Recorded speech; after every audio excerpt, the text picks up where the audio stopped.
નમસ્કાર. આજે આપણે ભારતના શિક્ષણ જગતમાં આવેલા એક જબરદસ્ત ફેરફાર વિશે વાત કરવાના છીએ. રાષ્ટ્રીય શિક્ષણ નીતિ 2020. આ એક એવી નીતિ છે જે આપણી આખી એજ્યુકેશન સિસ્ટમને એક નવો ઓપ આપવા માટે 21મી સદી માટે તૈયાર કરવા માટે બનાવવામાં આવે છે. તો ચાલો ઊંડાણમાં ઉતરીને સમજીએ કે આમાં એવું તો શું ખાસ છે. આજે આપણે મુખ્યત્વે 4 મુદ્દાઓ પર વાત કરીશું. સૌથી પહેલા, ભાઈ આ નવી પોલિસીની જરૂર જ કેમ પડી? પછી આ જે બધે સંભળાય છે 5+3+3+4 એ આખું માળખું છે શું? ત્રીજું, એક મજબૂત શૈક્ષણિક પાયો નાખવા માટે શું કરવામાં આવશે? અને છેલ્લે 2040 સુધીમાં ભારતનું શિક્ષણ કેવું દેખાશે, એનું વિઝન શું છે એ જોઈશું. તો પહેલો અને સૌથી અગત્યનો સવાલ, આખી નવી નીતિ લાવવાની જરૂરત શું હતી? તમને જાણીને નવાઈ લાગશે કે આની પહેલાંની શિક્ષણ નીતિ 1986માં આવી હતી, એટલે કે લગભગ 34 વર્ષ પહેલાં. વિચારો, આ 34 વર્ષમાં દુનિયા ક્યાંથી ક્યાં પહોંચી ગઈ. આપણે આજે આર્ટિફિશિયલ ઇન્ટેલિજન્સ, બિગ ડેટા અને નવી ટેકનોલોજીના યુગમાં જીવીએ છીએ, એટલે સ્વાભાવિક છે કે આપણી શિક્ષણ વ્યવસ્થાને પણ અપડેટ કરવી પડે, બરાબર ને? આ એક વાક્ય છે ને, એ આખી પોલિસીનો સાર છે. સીધી વાત છે. હવે ગોખણપટ્ટીનો જમાનો ગયો. હવે ફોકસ એ વાત પર છે કે બાળકો કેવી રીતે વિચારે છે, કોઈ પણ પ્રોબ્લેમનું સોલ્યુશન કેવી રીતે લાવે છે.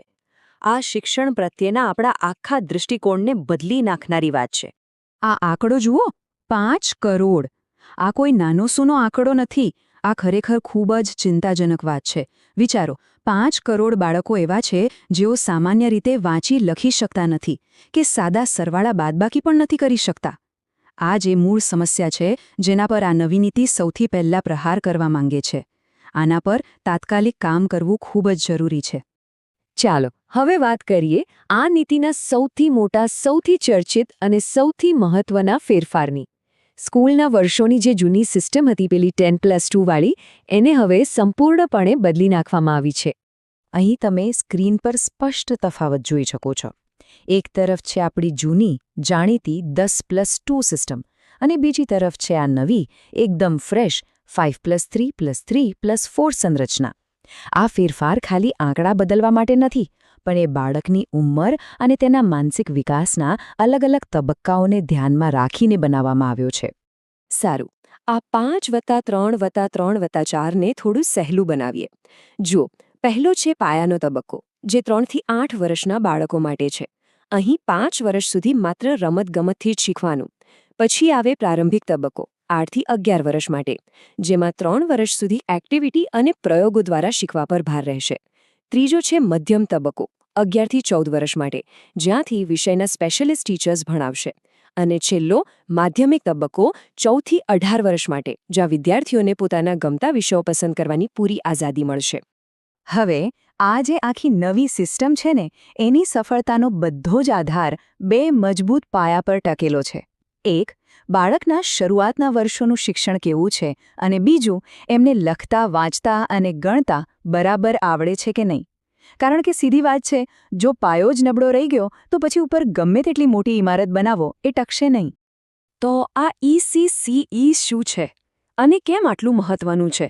આનો મતલબ છે 3 થી 6 વર્ષના બાળકો પર ખાસ ધ્યાન આપવું. અત્યાર સુધી આ ઉંમરના બાળકોને ફોર્મલ એજ્યુકેશન સિસ્ટમનો ભાગ નહોતા ગણવામાં આવતા.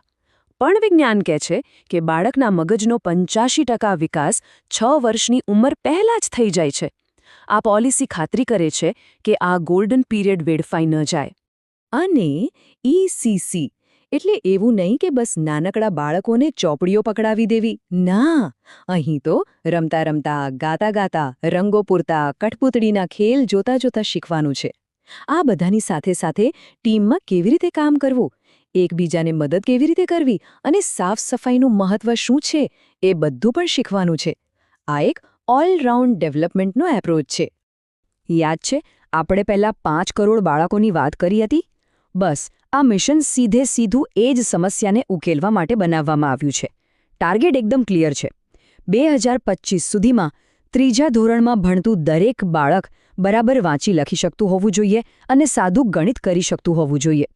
આ લક્ષ્ય મોટું છે, પણ આપણા દેશના ભવિષ્ય માટે ખૂબ જ જરૂરી છે. સારું, આ બધા ફેરફારો તો સમજી લીધા, પણ આ બધું કરીને આપણે આખરે પહોંચવા ક્યાં માંગીએ છીએ? આ બધા ફેરફારોનો અંતિમ હેતુ શું છે? આ નીતિ આપણને ક્યાં લઈ જવા માંગે છે? આ ટાઈમલાઈન આખી વાતને બરાબર સમજાવે છે. 1986ની જૂની પોલિસી પછી સીધો 2020માં આ મોટો બદલાવ.